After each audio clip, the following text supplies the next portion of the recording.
Amakuru makuru yaranze indwi.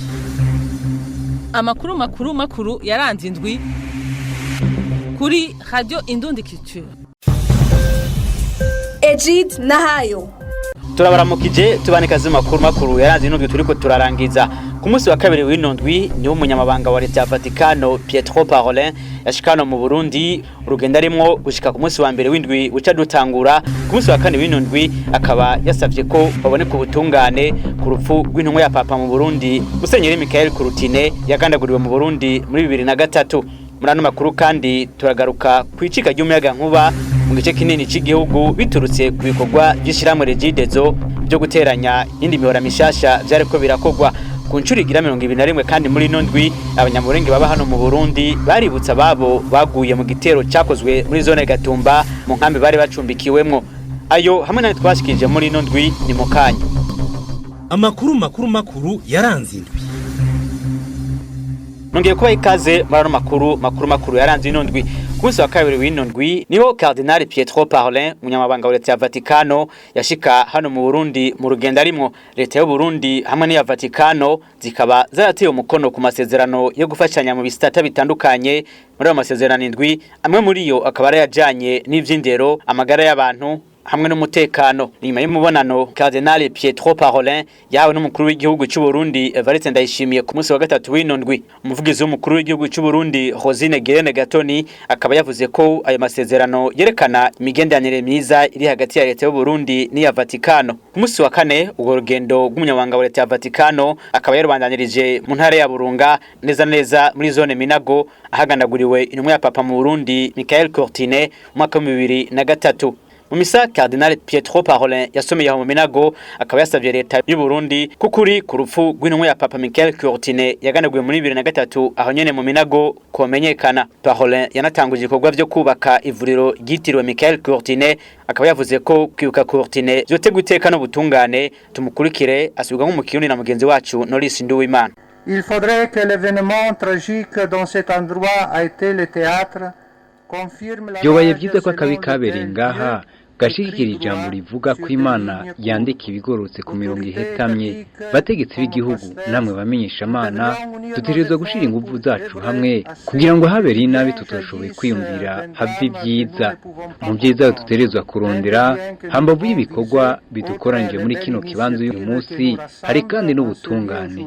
Ubutungane tuvuga hano n'ubuzotanga umuco wose ku rupfu rw'intumwa ya Papa mu Burundi.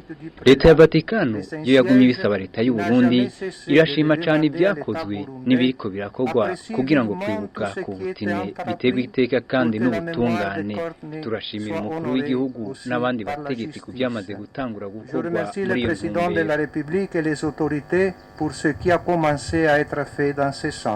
Nayo ku munsi wa gatanu Cardinal Pietro Parolin akabandanirije urugendo rwiwe hari yimugera aho yifatikanije n'abakristo mu mise yo kwibuka umunsi mukuru wa Assomption yurizo mijuru rya Bikira Maria. Ibindi tubibaze mugenzi wacu Aniseti Ntanguvu. Umunsi mukuru wabaye umwanya wo gutangaza icese ko isengero ya Paroisse Katolika y'Imugera yabaye Basilique ntoyi yitiriwe umweranda Antoni w'Ipadua imbere y'isinzi y'abantu baturuka mu ntara n'imihingo itandukanye y'igihugu n'abepiskopi katolika ba Ecclesia y'u Burundi. Umukuru w'igihugu cy'u Burundi Evariste Ndayishimiye yamenyesheje ko gushinga Basilique y'Imugera ari ikimenyetso cy'ubumwe bwa Ecclesia y'u Burundi na Vatikano, ashikiriza icivuzo cy'uko yoheza ikaba ikibanza c'amahoro no kubaka igihugu. Umukuru w'igihugu cy'u Burundi yatumye umunyamabanga wa leta ya Vatikano ko Papa Leon wa 14 yoronsa gutyo umukardinale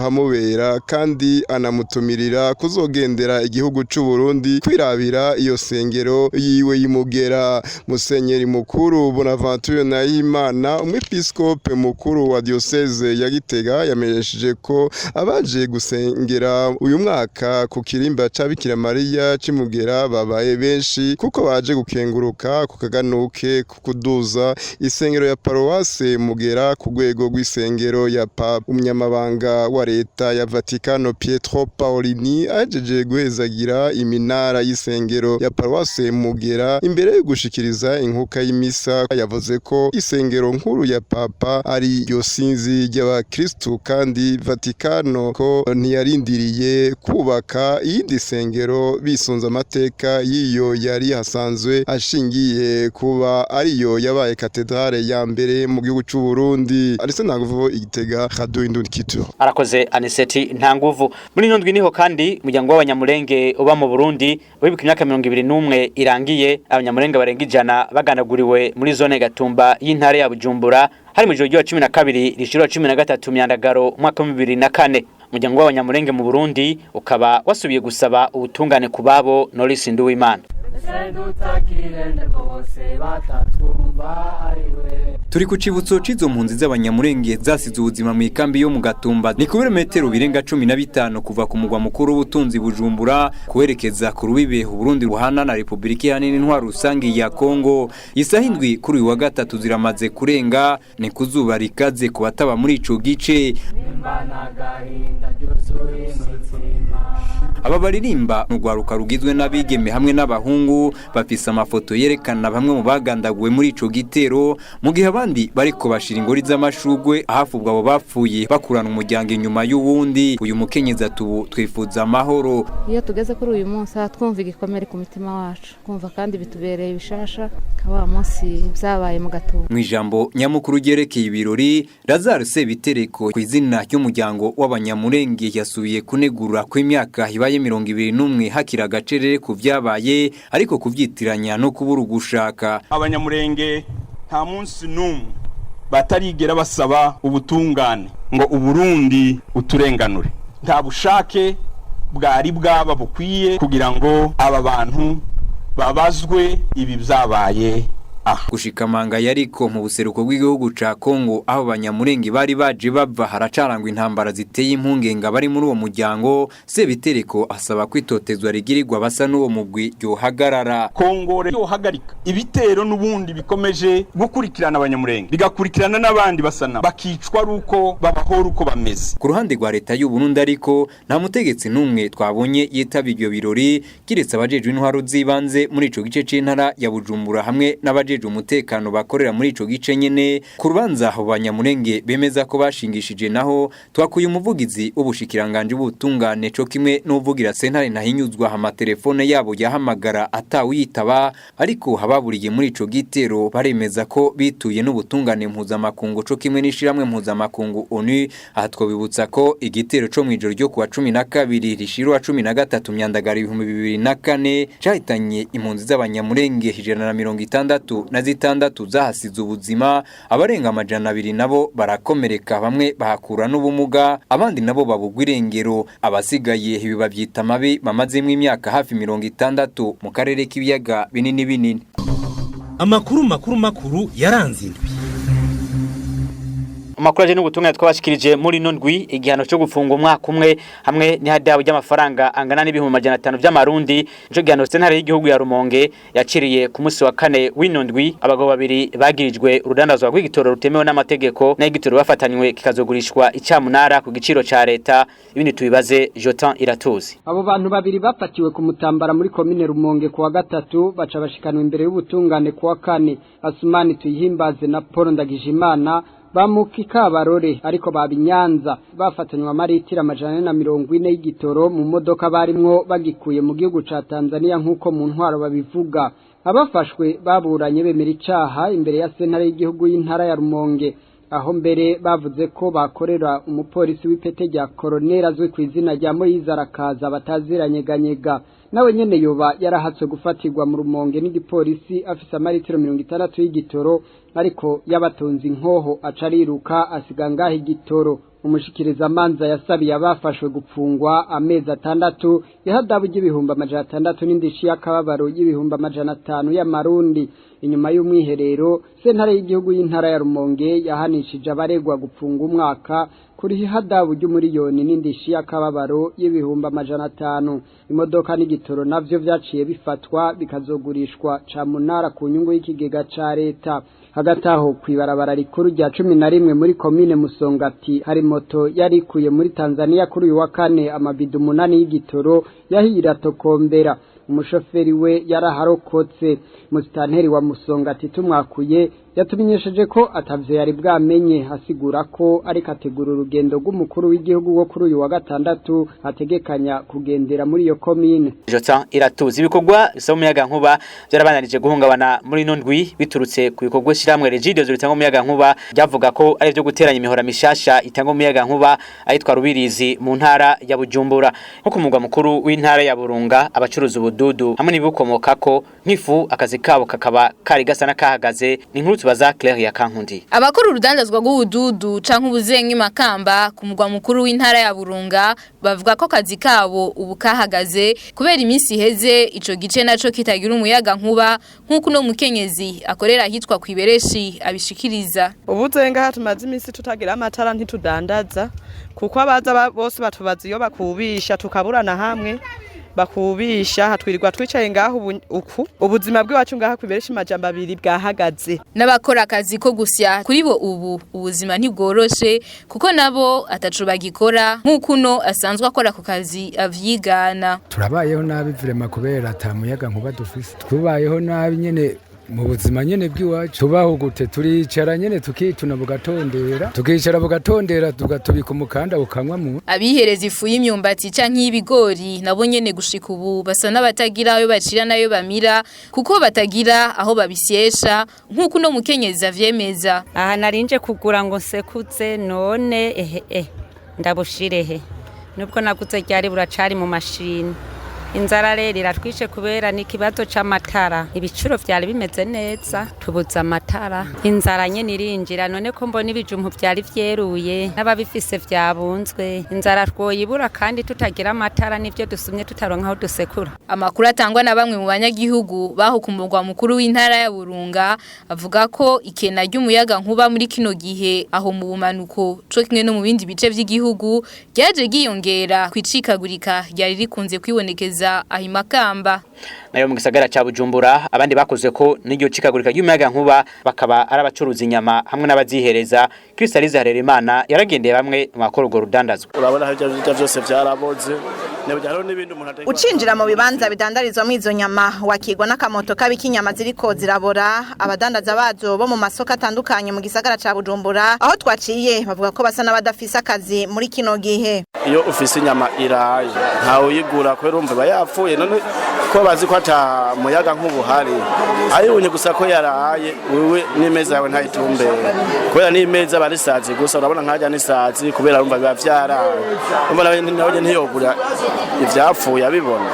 Urabona izi zose n'inyama ana hose urabona ko zabotse nta mukiriya bimeze ukashobora kubigura urabona twarekiye ngaha aha no gukura tuja guto nawe nyene uravyibonera ibi byose urabona n'inyama gusa urabona hari amahera menshi cyane gose. Abo badandaza bavuga ko kuva umuyaga nk'ubucitse mu bice bitandukanye ubu hari n'abaciye barahagaritse akazi kabo abandi nabo bakarangura uruhande rumwe rw'inka. Ufise ubwacumbisha kumwe yaciye abanza kubaratenyenya arareka kubera uruhombo vrema ni gwishi nganka twebwe kuvuga ati dufise umuryango twamaze kwagukirwa kuvuga ati none ubundi ho ninaguma ngaha bigenda gute urumva umugabo urinda kaje turemera tukabambirako kavuga Imana yo nyene izobikora tukaza mugarure uruhombo ruraturembeje kabisa mwe vyomara nk'indi misi nkine rema hamusoko ndibaza nta muntu muzohasanga. Naye abazihereza bo bavuga ko ubu basoma inyama ariko badatekaniwe kukwibaza ko basanga zapfuye. Turagura gusa nyene tugasoma tukagenda guteka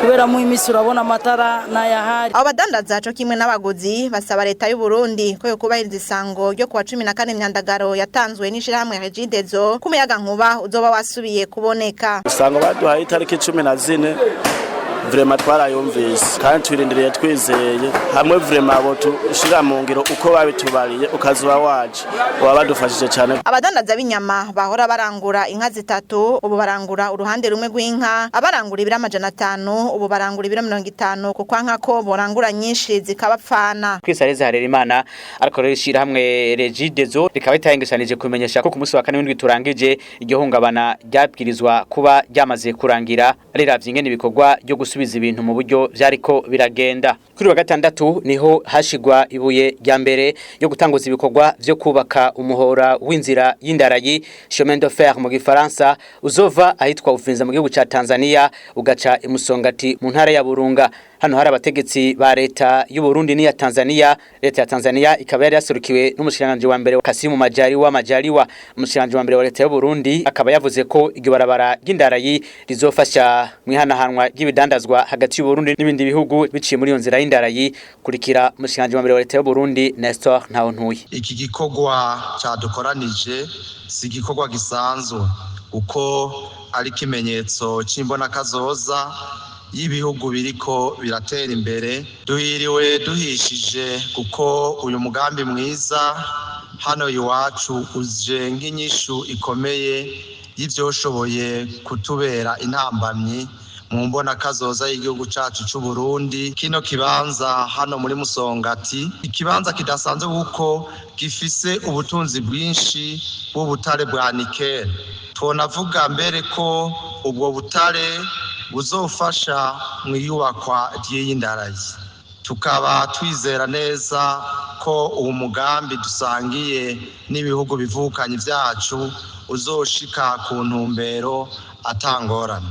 Dufashe ikiringo cyo guhera muri nzero gushika muri ruhesho no mwaka turimo, ibicuruzwa vyaciye ku kivugo ca Dar es Salaam bingana n'itoni 43 n'ijana na 47 ku kwezi. Ibicuruzwa bivuye i Dar es Salaam bikaza iwacu biciye mu ibarabara ry'ivu, tubicishije mu ibarabara ry'indarayi dusanga twunguka amadolari 70 ku itoni imwe. Bisanzwe uca ubona ko ku kwezi twunguka amadolari miliyoni 300 birenga. Ihinguriro ry'ibinyobwa Brarudi muri nondwe ryaradugije ibiciro ku binyobwa risanzwe rihingura. Mu itangazo ryasohoye ryerekanye ko nk'ikinyobwa ca Museli ya kera cyasanye 65 cyavuye ku mafaranga 3500 kija ku mafaranga 6000 na icupa ry'ikiri ryasanye 72 rikaba ryavuye ku mafaranga 2500 rija ku mafaranga 3300 y'amarundi. Brarudi rikaba ryavuze ko icyatumye riduza ivyo biciro ari duga ku biciro ku bikoresho rikoresha mu guhingura ivyo binyobwa. Bamwe rero mu badandaza hamwe n'abaguzi bo mu ntara ya Burunga bakaba bavuze ko ibinyobwa vy'ihinguriro Brarudi vyadugijwe ku rugero runini. Abo banyaburunga bakaba berekanye ko nubwo vyadugijwe bishora kutabandanya biboneka, bakaba berekanya kandi amakenga ku biciro bitazokubahirizwa. Serge Sindayigaye abo bihereza ibinyobwa vy'ishirahamwe Brarudi bo ku mugwa mukuru w'intara ya Burunga ngo ntibakiriye neza ingingo ryafashe mu kuduza ibiciro vyavyo. Bamwe bavuga ko ico giciro ari kinini cyane kandi abaguzi bo amikoro akiri yayandi. Bafise ico baravye kugira babiduzayo baraye baronka inyungu yabo, ngira ngo biyumviriye nabo nyene kuri twe abanyagihugu. Ariko tweho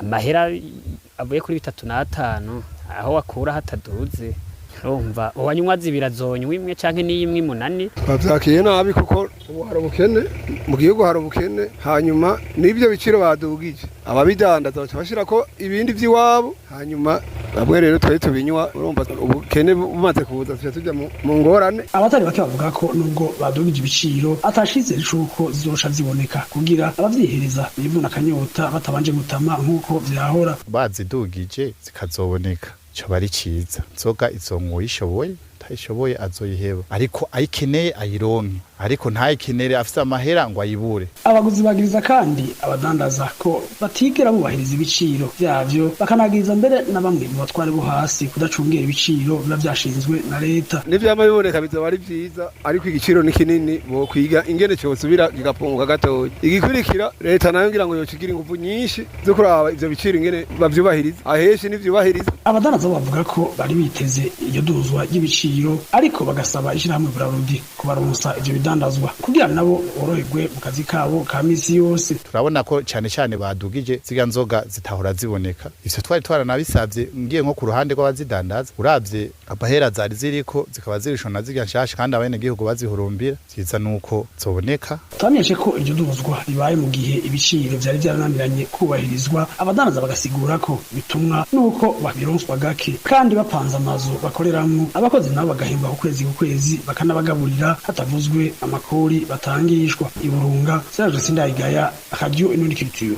Eka no mu ntara ya Gitega abadandaza b'ivyo binyobwa co kimwe n'abavyihereza bakaba bo bashikirije ko bizeye ko bigiye kuboneka, bakaba ariko kandi basavye abajejwe intwaro kubahiriza ivyo biciro vyashinzwe na Brarudi Aniseti Ntanguvu. Bamwe mu bihereza ibinyobwa vy'ihinguriro Brarudi ku mugwa mukuru wa politike bavuga ko ikiyeri Primus ca santilitiro 72 na santilitiro 50 gisigaye ari umuzi wibuye, nayo iyo kibonetse ca santilitiro 72 hariho abadandaza bakigurisha hagati y'amafaranga 4,000 n'ibihumbi 600, nubwo hariho bamwe bafashwe n'abajejwe intwaro mu mpera z'ukwezi kwa Mukakaro n'intango za Myandagaro bakabihanirwa. Aba nabandi berekana ko ibinyobwa vy'ishiramwe Brarudi muri iyi minsi bitagira ibiciro, umudandaza yabicuruza uko ashaka, cane cane Primus santilitiro 72 igiciro c'amafaranga 2,500 ku icupa, mu bunywero butandukanye bitari bikivugwa canke izibonetse akanya gatoya bakazigurisha kuri ico giciro, izindi zikanyegezwa mu ntumbero yo kuziduza ibiciro. Ku bindi binyobwa akarorero Amstel santilitiro 35 abatari baki batazira ya kera abihereza ico kinyobwa bayumva nk'umugani bariko batera bibagira, abandi nabo bakayumva mu mahoteli n'ubunywero bwo ku rugero rwo hejuru ku biciro biri hagati y'amafaranga 15,000 n'ibihumbi 20 ku icupa. Hari n'abantu bavugana gahemo bagira bati ibiciro vy'ivyo binyobwa byagabanijwe mu gihe bahora babigura ku biciro biri hejuru. Batera kamo gutyo ihinguriro Brarudi kugwiza umwimbu w'ivyo binyobwa, abadandaza nibabore akazi biturutse ku bukene bw'ivyo binyobwa, nk'uko muri iki gihe hari ababishikiriza ko bamara igihe kirekire bataronka ahandi bakaronswa intica ntikize. Abo bantu bireza ivyo binyobwa vya Brarudi basaba abajejwe intwaro guhera ku mitumba no mu makartier kubahiriza ivyo biciro biba vyashinzwe nabo vyega, kuko berekana ko bikunze kononekarira ngaho nyene. Anise Ntanguvu Gitega, Radio Inundi Culture. Amakuru yaranze indwi. Makuru ndo twashikirije muri nondwi, bamwe mu bavyeyi barereye ku ishure nshingiro riri muri quartier Nyabunyegeri muri zone Rubirizi intara ya Bujumbura baratewe impungenge nuko umwaka w'ishure ugiye gutangura ikibazo c'intebe zikenye kuri iryo shure kitaratorerwa inyishu. Abavyeyi bakaba batewe impungenge ko hambavu yuko bana babo bashobora kubandanya biga bicaye hasi n'ubumenyi bwabo bushobora gusubira inyuma. Olivier Kwizera yarakubitiye kuri iryo shure. Wanje arahejeje umwaka wose yicara hasi narahevye ndana. Abo n'abavyeyi barereye ku ishure shingiro rya Nyabunyegere bafitiye impuhwe abana babo ko umwaka w'ishure wa 2025 ushira 2026 ugiye gutangura. Aha bagaruka ku bukene bw'intebe bwibonekeje mu mwaka uheze, mbere vyatumye hari bamwe mu bana bicara hasi. Abo bavyeyi n'ubu bemeza ko iyo ngorane ikihari kuko atantebe zirazanwa kuri iryo shure. Intebe zose nziraboneka bivanye no kuntegurira ry'abantu nigo boticara ko mba ko batokwigwa. Ndabona ko no mwaka umenga birahava biba bagire gutangura tutararonka intebe hari izabunagurice, hari n'abari basanzwe biga bicaye hasi. Muvyo rero batinya nuko abana bagiye kuhigira impuzu zabo zizokwama zacafuye. Ikindi naco berekana nk'ingorane ikomeye nikijanye no kwandika, bagatinya ko umwimbu ushobora kugabanuka. Inkurikizi zirashobora kuba kuko mu gihe umwana yicaye hasi kwizo mpuzu ho ziguma zacafuye no kwicara hasi ntiba bimeze neza ku bana. Umwana acabangamirwa no kwandika ntiyandike neza, akacavuga ati je icatuma tudugana ntibikunda yuko naja kwandika tukaguma dusugumana hasi. Bose babona ko ababijeje bofasha kugira intebe ziboneke vuba ku neza y'indero. Ikintu cyo nuko mwodufasha byose kaboneka nk'izo ntebe, numva umenga ibintu byogenda neza ko abantu aguma bagwira. Ni barabukuntu babikora abana baronka intebe bicarako. Mwodufasha nk'abantu musanzwe muduserukira kugira ngo bikundike turonke intebe ziyongere. Tubajije ubuyobozi bwa Ecofo Nyabunyegeri ntibuhakana ko iryo shure rifise ubwinshi bw'abana, ariko bukaba bwemeye ko buzogira ico bushikirije mu makuru yacu yo hanyuma. Umukuru wa quartier Nyabunyegeri asigura ko ico kibazo kihari. Celestin Nkundwa nayo avuga ko vyoba biva kubimukira bazanana mu bindi bice vy'igihugu. Uyo mutwara ariko amenyesha ko mu ntwaro hari ivyo amaze gukora kugira abanyeshure bige. Iyo bishisha izo ntebe akazegeranya tugasanga ko hari intebe zitari nke zavunagurishe, tugerageza rero gukorana n'umuyobozi tumuronderera umufundi akongera akanagura izo ntebe abana bakongera bakaronka aho bicara na n'ubu rero yaho duheruka gukoresha intebe zirenga 50 zavunaguritse ndibaza n'izindi zitarahezwa usanubwe rero hagati y'uburongozi bw'ishure n'uburongozi bw'intwaro hano muri quartier Nyabunyegeri dukorana kugira ubumenyi bw'abana bacu bandanye butera buja imbere. Ishure shingiro riri muri quartier Nyabunyegeri commune Ntahangwa intara ya Bujumbura ryahora ryigako abana barenga 2600 rikaba kandi rigizwe n'ibirasi 14. Bamwe mu banyagihugu bo mu bwoko bw'abatwa bo muri zone Buterere muri commune Ntahangwa intara ya Bujumbura barasaba ko ikibazo c'amatongo kimaze imyaka kibahanze cotorega umuti n'inzego za leta zerutse gushingwa. Abanyagihugu banegura ko hari imihango bagiye barahabwa ariko bakaba batarabona ishigwa mu ngiro. Kristaliza Harerimana. Abanyagihugu bo mu bwoko bw'abatwa bo muri zone Buterere bidogera ikena ry'amatongo kuri bo rimaze imyaka myinshi kandi barigeze kumva umuhango wo kuyaronswa kugira babeho nk'abandi barundi. Twebwe twararindiriye twaravyumva babivuga ku maradiyo tukumva ngo hariho amatongo ngo ateguwe y'abasangwa butaka tukumva mu zindi ntara ngo babahaye amatongo none twebwe ngaha iwacu mu Buterere nta munsi rumwe turumva ngo Buterere namwe ngo nimuronyeho muba nta matongo nakwe baduhana nako tufise abana twosaba abo bantu bahagiye uwo mushikiranganje yaharoye na leta barakwe badufate mu mugongo baduhereze nkuko bigo barahereza abandi amatongo. Uko kubura amatongo kubatwa baho mu Buterere gutuma imiryango yabo ibaho mu bukene butagira izina nkuko no mutama w'imyaka yababa 70 bivuga. Tukaronka natwe aho tuba twiyaguye tukaronka amatongo kandi tukaronka naho turima tukaronka ibidufasha natwe. Abo basangwa butaka banegura ko inguvu zabo bazikoresha mu gukorera abandi aho bozikoresha mu kurima mu matongo yabo bino bigatuma imiryango yama yugarijwe n'inzara. Turafise abana biga ntidufise ivyo tugaburira abana niba turonsa ahantu twebwe ayo matongo twumva yigwa leta yigwa isemerera y'abatwa ngo ariho kagera ko baduheho turima turashoboye kurima kuko nabandi turagenda kurima amatashi yo mu bito turarimira abandi kugira umwana ararariye baraziduhizo parasara barayeko tutazirima. Igisa no kwibagirwa kwa barundi bo mu bwoko bw'abatwa mu bijanye no kuronswa amatongo ntigihakanwa n'umukuru w'igihugu c'u Burundi. Hahimbazwa umunsi mpuzamakungu wari wabasangwa butaka ku munsi wa 5 w'indwi heze. Evariste Ndayishimiye ariko yasubiye gutegeka kwa abatwa boronswa amatongo nk'abandi barundi bose. Abatwa dutegeza kuba agateka kabo ndabivuga turi kumwe utwara sentare yubahiriza ubwirizwa shingiro. Mwibwirizwa shingiro byanditse neza ko umurundi wese ategerezwa kuronka ahaba hako abatwa bamari babayerera nabo nibaronka aho baba bubake barime borore itegerezwa urumva abahutu n'abatutsi bararose none abatwa bakoreka bataronka. Uretse kwemererwa amatongo abatwa banahamagarirwa kwijukira iyindi migambi yo kwiteza imbere nk'ubworozi. Akoze Kristaliza Harerimana ari na hano amakuru makuru twashikije muri none duciye tuyasozerera mwakoze mwese mwateze amatwi mugira ibihe byiza murakoze. Ejid Nahayo.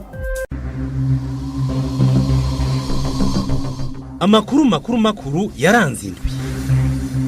Amakuru yaranze indwi kuri Radio Indundi Culture.